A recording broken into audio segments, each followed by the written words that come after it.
En este vídeo os vamos a dar una serie de pautas para que podáis resolver problemas de física. Si seguimos un procedimiento sistemático, podemos reducir un problema complicado a varios problemas simples.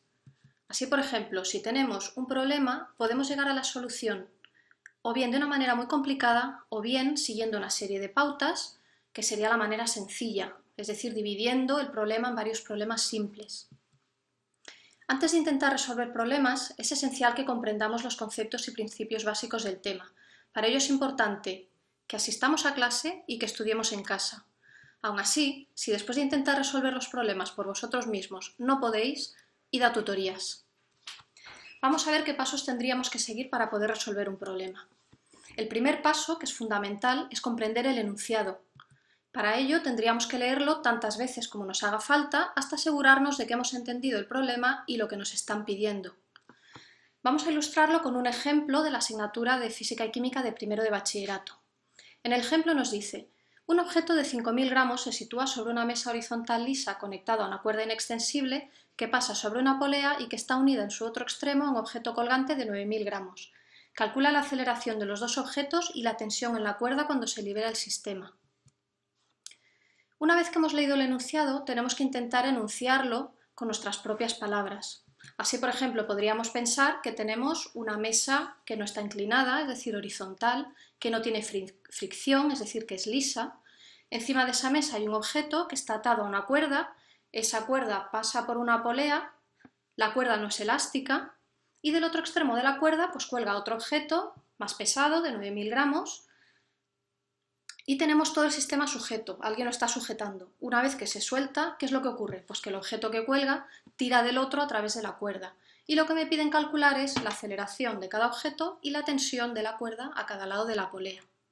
Tenemos que tener muy claro qué es lo que nos piden calcular. Si nos hace falta, volveremos a leer el enunciado. El siguiente paso sería dibujar un esquema sencillo del sistema físico. En nuestro caso tendríamos algo como lo que está apareciendo en pantalla. Una vez que hemos dibujado el esquema, tenemos que pensar qué ocurre. Esto nos va a ayudar a entender el significado físico del problema. En nuestro caso, simplemente el objeto 1 se movería hacia la derecha y el objeto 2 caería. A continuación tendríamos que identificar y anotar toda la información conocida, es decir, todos los datos que nos está dando el problema. En nuestro ejemplo tendríamos que el objeto 1 pesa 5.000 gramos, tiene una masa de 5.000 gramos, que el objeto 2 tiene una masa de 9.000 gramos y que no hay fricción, porque nos dicen que la mesa es lisa. Es decir, que a veces el enunciado contiene frases que esconden datos. Si por ejemplo nos dicen que el objeto parte del reposo, su velocidad inicial será 0. Si nos dicen que se detiene, su velocidad final será 0.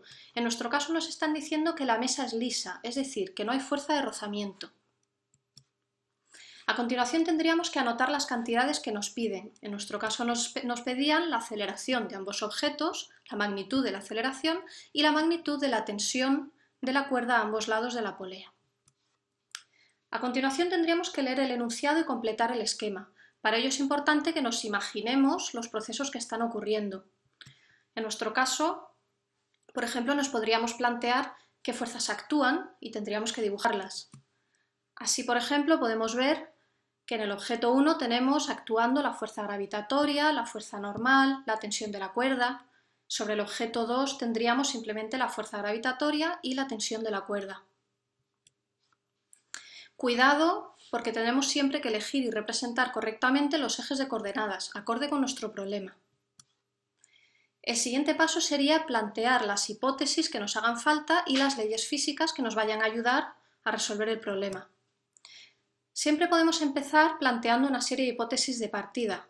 En nuestro caso, podríamos asumir que los objetos son partículas.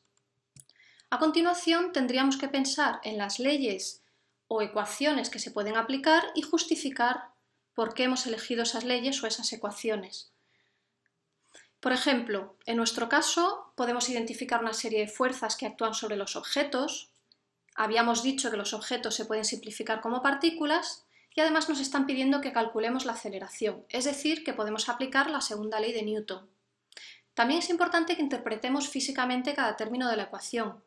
En nuestro caso, el primer término sería el vector resultante de sumar todas las fuerzas que actúan sobre una partícula. M sería la masa de esa partícula y a sería el vector aceleración de esa partícula que resulta de aplicar todas esas fuerzas que hemos dicho.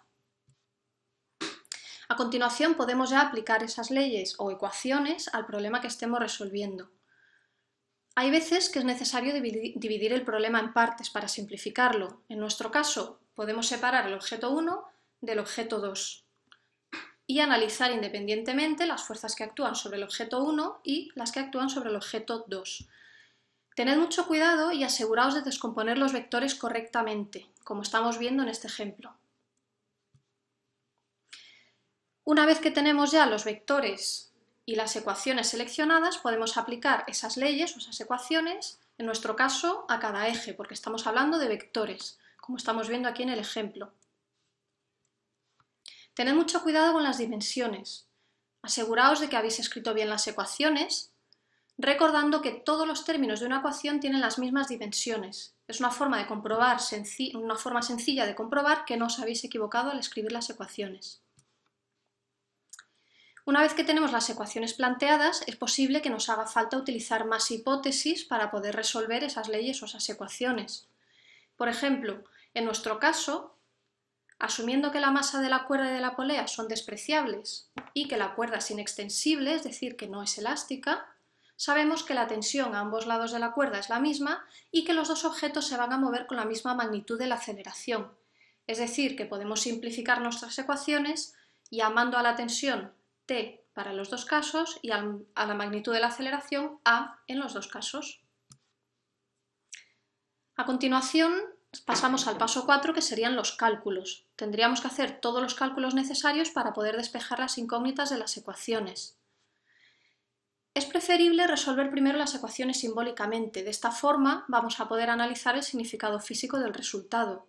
En nuestro caso, si operamos, vamos a obtener una expresión para la aceleración. Si analizamos esa expresión, podemos ver que la aceleración depende de la masa de los dos objetos. Si, por ejemplo, asumimos que el objeto que está colgando, el objeto 2, no tiene masa, vemos que no habría aceleración, es decir, que ese objeto, como no tiene masa, no puede tirar del otro hacia abajo.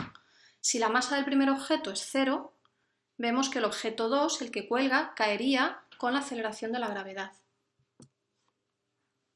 Una vez que tenemos ya nuestra expresión final, podemos sustituir las cantidades conocidas, calcular el resultado y redondearlo al número adecuado de cifras significativas.